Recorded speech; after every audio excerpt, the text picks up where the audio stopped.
Hunger makes you do terrible things. It strips away pride, then hope, and finally the only thing you have left to love. She tied the frayed rope to the hitching post. She turned her back. And if the broad-shouldered man in the bearskin coat hadn't been watching from the shadows, that would have been the end of them both. The mud in the mining camp of Black Creek didn't just coat your boots. It swallowed them. It was a thick, freezing sludge of snowmelt, horse dung, and pulverized rock. Kora stood in the middle of it, letting the cold seep through the cracked leather of her soles. She didn't feel it, or rather, she chose not to. At the end of the rope in her hand sat Rusty. He was a mix of bloodhound and something meaner, though the meanness had been starved out of him weeks ago. His ribs pushed against his brindle coat like the staves of a broken barrel. He looked up at her, his tail giving a weak, rhythmic thump against the frozen mud. He trusted her. That was the worst part. Kora looked at the facade of the slaughterhouse. The smell of copper and rot hung thick in the freezing air. 3 days. She hadn't eaten in 3 days, giving the last heel of hardtack to the dog. She was coughing up thin, bloody phlegm, and her vision kept swimming with dark spots. The boarding house had thrown her out when the laundry shut down. Black Creek was a town for men pulling silver from the earth. It had no use for a sick, destitute woman, and it certainly had no use for a hungry dog. She gripped the rough hemp rope. It bit into her cracked palms. She walked toward the heavy wooden doors of the slaughterhouse. A man stepped out, wiping a stained apron with a rag. He had a face like a slab of raw beef, red and indifferent. "We don't take strays, lady," he grunted before she even opened her mouth. "Got enough trouble keeping the wolves off the awful outback. I don't want money for him." Kora's voice was a dry scrape. It hurt to speak. He's a good dog. He catches rats. He's quiet. You could use him to guard the yard." The butcher spat a stream of brown tobacco juice into the snow. "He looks like he ain't got the strength to chew a bone, let alone chase a thief. Tie him to the post over there. I'll put a bullet in his head when I finish my shift. Best I can do." Kora stopped breathing. The cold wind howled down the alley, biting at her exposed neck. Put a bullet in his head. It was a mercy. She knew it was a mercy. In the wild, he would freeze or the coyotes would tear him apart. Here, it would be quick. She looked down at Rusty.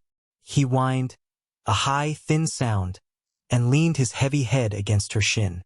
Tears, hot and shameful, finally spilled over her dirt-smudged cheeks. She wiped them away furiously with the back of her sleeve. There was no room for crying out here. Crying didn't fill a belly. "All right," she whispered. She walked to the thick oak hitching post. Her fingers were numb, clumsy as she looped the rope around the wood. She tied a knot. She didn't look at the dog. If she looked into his eyes, she would untie him, and they would both freeze to death in a snowbank by morning. She dropped to her knees into the freezing mud. She buried her face in the dusty, coarse fur of his neck. Rusty licked the salt from her cheek. "I'm sorry," she breathed into his coat. "I'm so sorry, boy." She stood up. She didn't look back.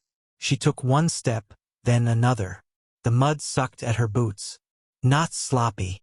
The voice sounded like rocks grinding together at the bottom of a riverbed. Deep, resonant. Kora stopped and turned. A man was standing near the edge of the alley. He was massive, built like a wall of granite, draped in heavy canvas and a thick coat of dark fur. A wide-brimmed hat obscured the top half of his face, but she could see a thick, dark beard peppered with gray, and a mouth set in a hard, uncompromising line. He smelled of wood smoke, pine resin, and old leather. He stepped forward. He didn't look at Kora. He looked at the dog. Rusty shrank back for a second, then sniffed the air.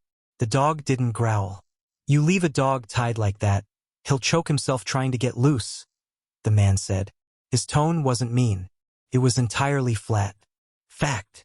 Kora's jaw trembled. "He won't be tied for long. The butcher is going to handle it." The man shifted his gaze to her. His eyes were pale, washed-out blue, like a winter sky right before a blizzard. They took in her thin shawl, the hollows of her cheeks, and the way she was shivering so hard her teeth clicked. He saw everything in a 2-second glance. He judged none of it. "You starving?" he asked. Kora's spine stiffened. Pride was a stupid thing to die for, but it flared anyway. "That is none of your concern." "Dog's starving," the man observed, crouching down. He pulled a piece of dry jerky from a deep pocket. He didn't offer it directly to Rusty. He held it in his flat palm, letting the dog make the choice. Rusty practically inhaled it, nearly taking the man's leather glove with it. The man didn't flinch. "I can't feed him," Kora said, her voice cracking, betraying her. "I don't have a copper piece to my name. I don't have a roof. I can't keep him." The mountain man stood up slowly. He towered over her.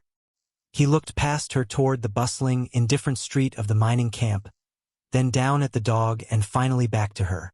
"I trap up in the Bitterroots," he said. "Name's Amos. Got a cabin. Solid, but it's quiet. Too quiet." He paused, adjusting the strap of a heavy canvas pack on his shoulder. "I need a dog. Bears get bold come early spring. Need a warning system." Amos looked at Rusty. "He's got a good chest on him. Put some meat on his bones. He'll bark loud enough." Kora stared at him. "You want my dog? I'll take the dog." Amos reached out and easily untied the knot she had struggled with. "But dogs pine. He looks like a one-woman hound. He'll chew through a door to get back down the mountain to find you." "I ain't fixing chewed doors." Kora didn't understand. The cold was making her thoughts sluggish. "Then what are you saying?" Amos looked her dead in the eye. "I'm saying I got a trap line that takes me away 3 days out of 7. When I come back, the fire's dead and the meat needs smoking. I need a cabin keeper." He gestured toward the dog. "You need a roof and a meal. He needs both of us." He looked at her steadily. "So you come too." It wasn't a proposal. It was a transaction. Kora stared at the giant of a man, her heart hammering a frantic rhythm against her ribs. She looked for the catch.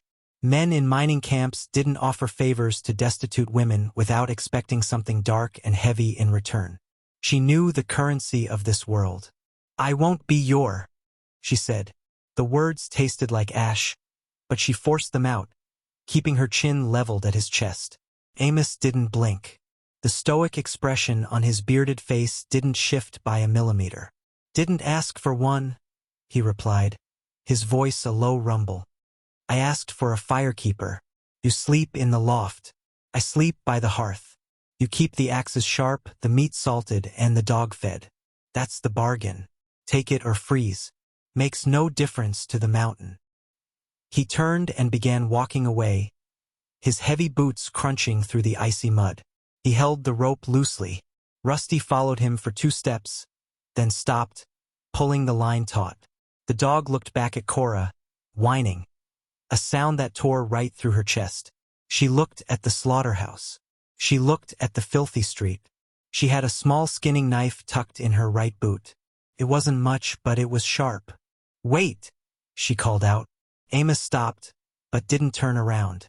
Kora ran forward, her breath coming in ragged gasps, grabbing the frayed end of her shawl. "I'll come." Amos merely nodded once. "Wagons at the livery. We leave in 10 minutes." The journey up the mountain was a slow, agonizing crawl out of the world she knew. The town of Black Creek disappeared behind a veil of towering pines and jagged granite faces. Amos drove a team of thick-necked mules pulling a heavy buckboard wagon loaded with salt, flour, black powder, and canvas. Kora sat on the wooden bench beside him, clutching Rusty against her side for warmth. The dog was wrapped in a heavy wool blanket Amos had tossed to her without a word. They rode for hours in utter silence. The only sounds were the creak of the wooden wheels, the snorts of the mules, and the rhythmic clinking of the harness. The higher they climbed, the thinner and sharper the air became. It burned Kora's lungs, but it was clean. It didn't smell of sulfur and despair. It smelled of ancient pine and ancient ice. She watched Amos from the corner of her eye. He drove the team with a relaxed but absolute authority. His hands, encased in thick leather gloves, barely seemed to move. Yet the mules navigated the treacherous, washed out switchbacks perfectly. He was a part of this landscape, hard, unyielding, quiet. By the time the sun dipped below the jagged peaks, painting the sky in violent shades of purple and bruised orange, the cold became a physical entity. It clawed at Kora's skin, finding every gap in her threadbare clothing.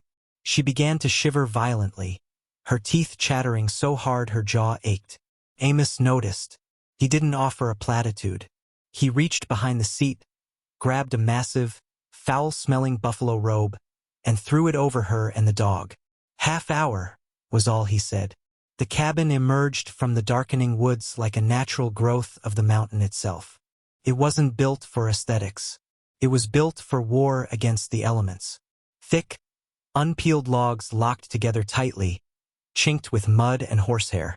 The roof was heavy with snow, and a stone chimney clung to the side. Amos pulled the team to a halt. "Inside," he instructed, jumping down. Firewood stacked by the door.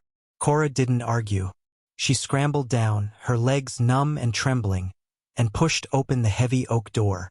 Inside, it was pitch black and freezing, smelling of stale ash and cured tobacco. She fumbled in the dark, her hands finding the rough bark of split logs. She found the hearth by touch, scraping a sulfur match against the stone. The small flare of yellow light revealed a sprawling single-room cabin. A heavy wooden table sat in the center. Cast-iron pans hung from the walls next to a daunting array of steel traps. In the corner was a ladder leading to a half-loft. She built the fire. She blew on the embers until her vision spotted, nursing the small flame into a roaring blaze. Rusty curled up immediately on the braided rug in front of the hearth, sighing heavily. The door opened, letting in a swirl of snow and wind. Amos stepped inside, carrying a sack of flour and a hunk of frozen venison. He kicked the door shut. He moved around the cabin with a practiced, heavy grace, lighting 2 oil lamps. He threw the venison onto the table, grabbed a cleaver, and brought it down hard, hacking off a chunk. He tossed it into a cast-iron pot, added snow from a bucket, and hung it over the fire. He hadn't spoken a word. Kora stood near the fire, her hands hovering over the flames, watching him. She expected a demand, a threat, a reminder of her place. Instead, Amos pointed a thick finger toward the ladder. "Bedroll's up there. Clean blankets are in the chest. Stew will be ready in an hour. Eat, feed the dog, and sleep." He sat down in a heavy rocking chair, pulled a whetstone from his pocket, and began running a hunting knife over the gray stone. Shoo! Kora looked at him, really looked at him. He wasn't a savior. He was a survivor, and he had just offered her a foothold on his mountain. She walked to the ladder, her boots heavy. "Thank you," she said, her voice barely above a whisper. Amos didn't look up from the blade. "Don't thank me yet. Winter hasn't even started." Winter hadn't even started. The first 2 weeks were a brutal awakening. Survival up here was not a passive state. It was a daily, grinding labor. Amos was gone before the sun dragged itself over the eastern ridge. He left a list of chores carved in silence. Water had to be hauled from the creek, a terrifying process of smashing through 2 inches of ice, while the freezing water splashed against her skirts. Wood had to be split. The cabin had to be swept. The meat had to be rotated in the small smokehouse out back. Kora's hands blistered, then bled, and finally turned into thick yellow calluses. Her back ached constantly, but for the first time in months, her stomach wasn't a hollow, screaming void. Amos kept the larder stocked with salted pork, dried beans, and fresh game. Rusty thrived. The dog put on weight, his coat gaining a healthy, coarse sheen. He became Amos' shadow when the man was home and Kora's fierce protector when he was gone. The silence in the cabin was heavy, but it slowly lost its edge. Amos was not a man who spoke just to fill the air. He spoke only when words had purpose. "Your axe is dull," he'd say, handing it to her before showing her the proper angle on the grindstone. "Snow's shifting," he'd murmur, looking out the frost-choked window. "Keep the dog close today. Cougars get hungry when the crust breaks." Kora learned to read him not by his words, but by his actions. She noticed that he always left the heaviest logs near the door, so she wouldn't have to carry them far. She noticed that when he butchered an elk, he always saved the marrow bones for Rusty. And she noticed that he never, not once, climbed the ladder to her loft. One evening in late November, a storm slammed into the mountain. The wind didn't howl. It screamed. It battered the thick logs of the cabin like physical fists. The temperature plummeted so fast the nails in the floorboards popped like distant gunfire. Kora was terrified. She sat on the floor near the hearth, her knees pulled to her chest, watching the flames dance violently in the draft. Amos sat in his chair, calmly mending a broken trap chain with a pair of heavy pliers. He didn't seem to notice the apocalypse happening outside. Suddenly, Rusty let out a sharp yelp from his spot near the door. He began licking furiously at his front paw. Amos dropped the trap. He crossed the room in 3 long strides, dropping to one knee beside the dog. "Easy, boy," he rumbled. Kora scrambled over. "What's wrong? Is he hurt?" Amos took the dog's large paw in his massive, calloused hand. His touch, usually rough and utilitarian, was shockingly gentle. He parted the fur with his thumbs. "Splinter," Amos said. "Deep." He looked up at Kora. "Fetch my needle from the tin on the mantel. Hold his head." Kora did as she was told. She grabbed the heavy steel needle and hurried back, kneeling opposite Amos. She wrapped her arms around Rusty's thick neck, murmuring softly to him. The dog trembled, but stayed still, trusting them both. Amos took the needle. He held the paw steady.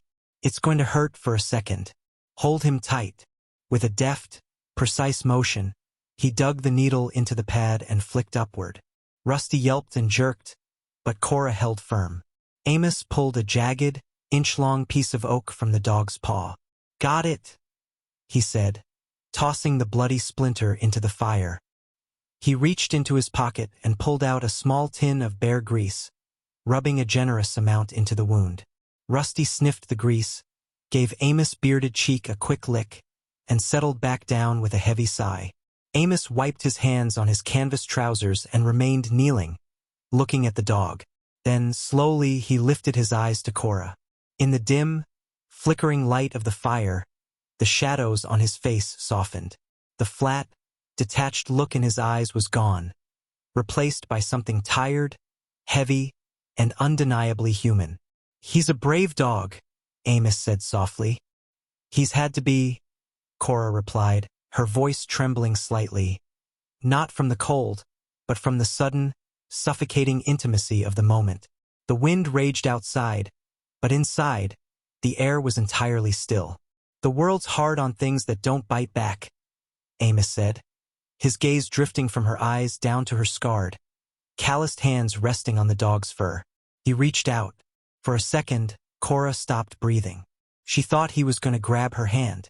Instead, he gently traced the edge of a fresh, angry burn on her wrist, sustained from a splashing pot of beans 2 days prior.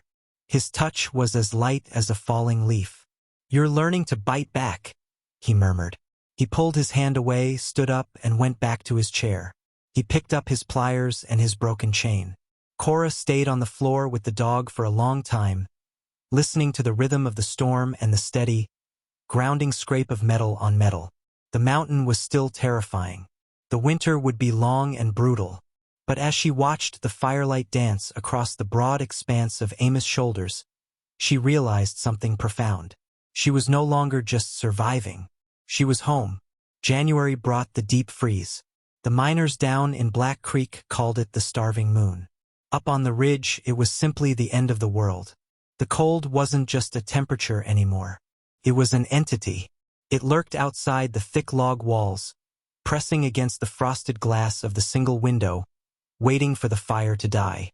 Birds fell frozen from the pine branches, hitting the crust of the snow with hollow thuds. Amos had been gone 4 days.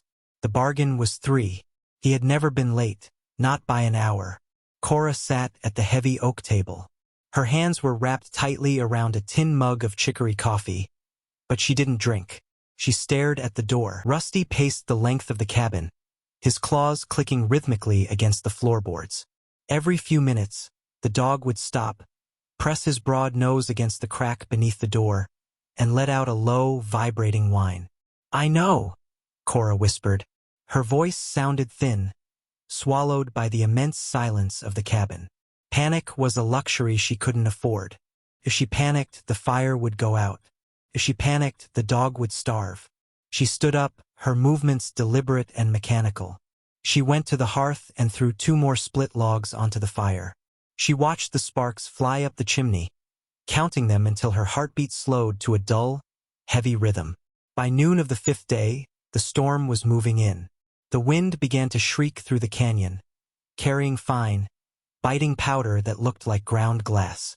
Kora made a list in her head. It was how she kept the creeping dread at bay. Fuel. 3 days of wood stacked inside. Food. Half a side of salt pork. 10 pounds of beans. Ammunition. 12 rounds for the heavy sharps rifle. Time was running out. If Amos was trapped out there, he was already dead. The rational part of her mind, the part honed by the brutal pragmatism of the mining camp, told her to stay put. Bar the door. Survive. She looked at Rusty. The dog was standing by the door, looking back at her. He didn't whine this time. He just waited. Kora walked to the corner. She pulled on her heavy wool trousers, then Amos' spare canvas coat, rolling the sleeves up past her wrists. She wrapped her threadbare shawl around her face, leaving only her eyes exposed. Finally, she picked up the heavy sharps rifle. It was brutally heavy, the walnut stock cold and unyielding. Amos had made her fire it once. It had bruised her shoulder black and blue for a week, but she knew how to load it. "Find him," she said to the dog, pulling the heavy door open. The wind hit her like a physical blow, stealing the breath from her lungs. The cold instantly frosted her eyelashes. Rusty plunged into knee-deep snow, his nose dropping instantly to the frozen crust. They walked for 3 hours. The world was a blinding, swirling white. Kora's legs burned, her lungs seized, and her toes lost all feeling. She followed the dog blindly, trusting his instincts over her own failing senses. They navigated the treacherous, washed-out switchbacks, moving deeper into the timberline, where the ancient pines offered sparse, mocking shelter from the wind. Then Rusty stopped. The fur on his spine stood up in a rigid line. He let out a bark that was ripped away by the wind and bolted forward into a thicket of snow-draped spruce. Kora racked the lever of the rifle, her numb fingers slipping on the cold steel. She pushed through the heavy branches, the needles scraping her face. She found him in a ravine. A massive dead branch, a widowmaker, had snapped under the weight of the ice and come down. Amos was pinned beneath it. The thick oak limb lay diagonally across his right thigh. He wasn't moving. "Amos!" Kora screamed, dropping the rifle into the snow. She scrambled down the steep embankment, sliding the last 10 feet, her knees hitting the ice hard. He was deathly pale. His lips were tinged a terrifying, lifeless blue. Frost clung to his beard and eyebrows. He had managed to hack away part of the branch with his hatchet. It lay in the snow, the handle slick with frozen blood. But he had passed out before he could finish the job. Kora grabbed his face. His skin was like stone. "Amos! Amos! Wake up!" His eyelids fluttered. They were sluggish, fighting the heavy pull of hypothermia. His pale blue eyes locked onto her. It took him a long moment to process what he was seeing. "Told you to stay by the hearth," he rasped. His voice was barely a breath, sounding like dry leaves scraping over rock. "Shut up," Kora said, her voice cracking. She looked at the branch. It was easily 200 pounds of dense, waterlogged wood. She couldn't lift it. She grabbed the bloody hatchet from the snow. Her hands were shaking violently, but she didn't stop to think. She swung the blade into the notch Amos had started. Thwack! Wood chips flew into her face. She swung again. "Kora!" Amos breathed. "Leave it. Too heavy. Sun's going down." I said.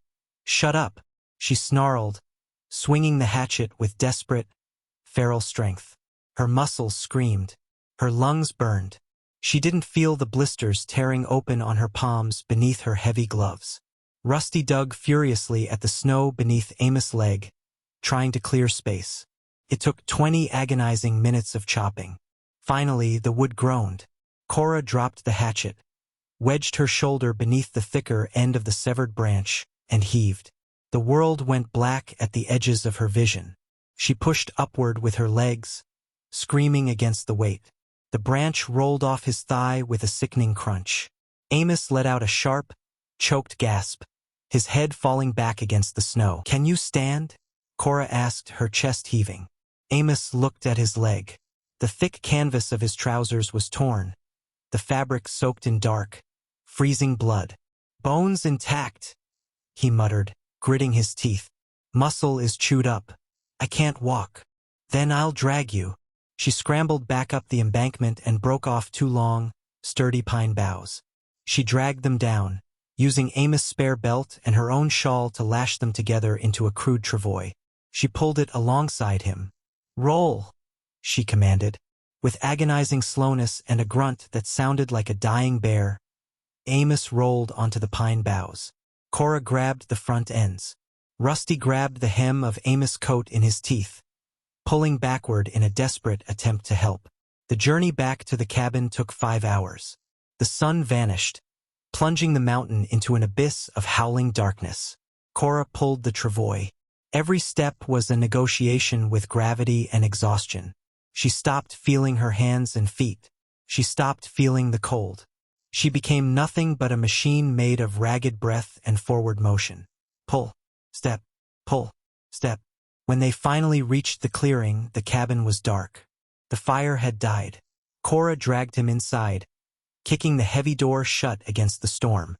She collapsed onto the floorboards, gasping, her vision swimming with dark spots. She wanted to sleep. She wanted to close her eyes and let the darkness take her. Rusty licked her face, his rough tongue dragging across her frozen cheek. Kora forced her eyes open. She crawled to the hearth. Her hands were clumsy, useless blocks of meat, but she managed to strike a match. She built the fire into a roaring, reckless blaze. Then she went to work. She dragged Amos closer to the heat. She used her skinning knife to cut away the bloody, frozen canvas of his trousers. The wound on his thigh was deep, jagged, and ugly. The wood had torn through the muscle down to the fascia. Amos was semi-conscious, shivering violently as the heat hit his freezing skin. "Whiskey," he slurred, pointing a shaking finger toward a shelf. "And the needle." Kora fetched the clay jug of rye whiskey and the heavy tin box. She poured a generous splash of the burning liquid directly over the open wound. Amos' entire body went rigid. A guttural roar ripped from his throat, echoing off the log walls. He bit down hard on his leather glove. Kora didn't flinch. She threaded the heavy needle with thick silk thread. "Hold still," she ordered. Her voice was completely devoid of emotion. It was the voice of the mining camp, the voice of a woman who had seen men die for less. She drove the needle through the torn flesh. Amos clamped his eyes shut, his massive chest heaving. She sewed the muscle, then the skin, pulling the heavy thread tight. 11 stitches. It was brutal, ugly work, but it stopped the bleeding. She smeared the wound with pine pitch and bound it tightly with clean linen.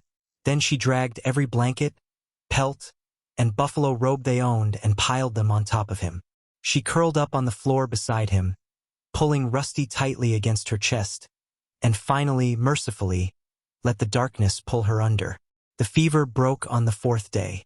For 3 nights, Amos had thrashed beneath the heavy pelts, muttering delirious nonsense about traps, bears, and the price of silver. Kora hadn't slept. She forced snow water past his cracked lips, bathed his forehead with a damp cloth, and checked the wound for the angry red streaks of infection. The redness never came. The man was made of the same unyielding granite as the mountain. By late March, the agonizing grip of winter finally began to loosen. The icicles hanging from the cabin eaves transformed into dripping faucets. The creek broke through its icy shell, roaring to life with muddy snowmelt.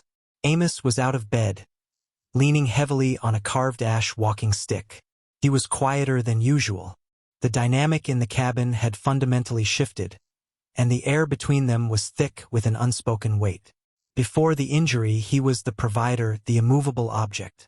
Kora was the dependent, the firekeeper. But she had sown his flesh. She had taken his rifle, walked his trapline, and brought back rabbits to keep them fed while he healed. She had survived without him. The transaction was complete. Winter was over. One afternoon, Kora was outside aggressively scrubbing a cast-iron skillet with sand and creek water. The sun was shockingly warm on her back. The air smelled of wet earth and pine needles. She heard the heavy thud of Amos' cane on the porch. She didn't look up, continuing her rhythmic scrubbing. "Wagons will be moving up the pass by next week," Amos said. His voice was gruff, devoid of the gentle cadence it had carried when he was feverish. Kora's hands stopped. She stared at the sudsy sand in the skillet. "I suppose they will. Mining camps will open back up. Laundries will need hands. Boarding houses will be looking for cooks." Kora slowly turned around. Amos was standing on the porch, leaning on his stick. He was looking at the treeline, not at her.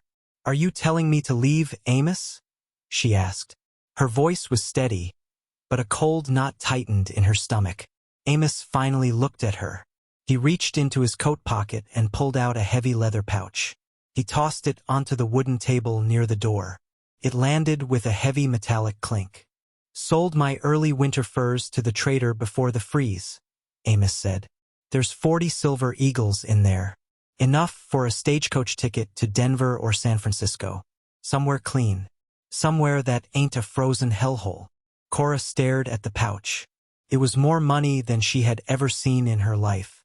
It was freedom. It was a hot bath, a soft bed, a life where she didn't have to break ice just to drink. "You're paying me off," she stated, the betrayal stinging sharper than the winter wind. "The bargain was room and board for the winter. You're buying out my contract." "I'm giving you a choice," Amos corrected, his jaw tightening. "You paid your debt to me 10 times over out in that ravine. You don't owe me a damn thing, Kora. You're strong. You don't need a broken-down trapper or a dirt-floor cabin anymore." Kora dropped the skillet. It hit the mud with a dull thud. She walked over to the porch, her boots squelching in the wet earth. She picked up the heavy leather pouch. She weighed it in her hand. Amos watched her, his pale blue eyes guarded and unreadable. She looked him dead in the eye and threw the pouch as hard as she could. It sailed over the porch rail and landed in the deep, rushing water of the swollen creek. Amos flinched, his eyes widening in shock. "What the hell are you doing? That's $40. "I don't give a damn about your silver," Kora shouted, the anger finally boiling over. "And I don't give a damn about Denver." She stepped up onto the porch, closing the distance between them. She didn't back down from his sheer size. She pointed a scarred, calloused finger at his chest. "You think I stayed here because I had nowhere else to go? I stayed because I gave you my word. I stayed because of the dog." She took a ragged breath. "And I stayed because of you, you stubborn, prideful fool." Amos stared at her, completely disarmed. The hardened mountain man who fought off wolves and survived freezing temperatures looked utterly helpless. "Kora," he started, his voice rough. "Don't," she interrupted. "Don't try to send me away because you think you're doing me a favor. Don't decide what I need. I dragged your heavy carcass 2 miles through a blizzard. I earned my place on this mountain. If you want me gone, you're going to have to throw me off yourself." Amos looked at her face. He saw the fire in her eyes, the set of her jaw, the way her hands, scarred and roughened by his world, were clenched into tight fists. He saw the woman who had tied her dog to a post to save him, and the woman who had taken an axe to a tree to save a man. He dropped his ash cane, clattered loudly against the floorboards. He reached out, his massive hands gently gripping her shoulders. His touch was warm, heavy, and completely grounding. He pulled her close. "I don't want you gone," Amos whispered, the gravel in his voice completely gone. "I just didn't want to trap you. I ain't an easy man. This ain't an easy life." "I never asked for easy," Kora said, her voice dropping to a fierce whisper. She reached up, resting her hands flat against his chest. feeling the steady, powerful rhythm of his heart beneath the canvas. I asked for a fire. I asked for a home. Amos closed his eyes, resting his forehead against hers. He let out a long, shuddering breath, as if a weight he had carried for decades had suddenly been lifted. "You're the keeper of the fire," he murmured into her hair. From the corner of the porch, Rusty let out a heavy sigh, thumping his tail against the wood. He rested his chin on his paws, watching them, content. The winter was dead. The mountain was thawing. And for the first time in either of their lives, they were exactly where they were supposed to be. Years later, traders passing through the Bitterroots would speak of the cabin on the ridge. They'd talk about the giant of a man who brought in the finest pelts and the sharp-eyed woman whose smoked meats were worth their weight in gold. They'd mention the massive brindle hound that never left their side. They didn't know the story of the slaughterhouse or the desperate bargain made in the freezing mud. They only saw what survived. A partnership forged in ice, tempered by fire, and rooted deeper than the ancient pines. Did this rugged tale of survival and unexpected love strike a chord with you? Hit that like button to support the channel. Every tap helps us bring more deeply human, grounded Western stories to life. Share Kora and Amos' journey with someone who loves a story of grit and redemption. And don't forget to subscribe so you never miss our next wilderness adventure.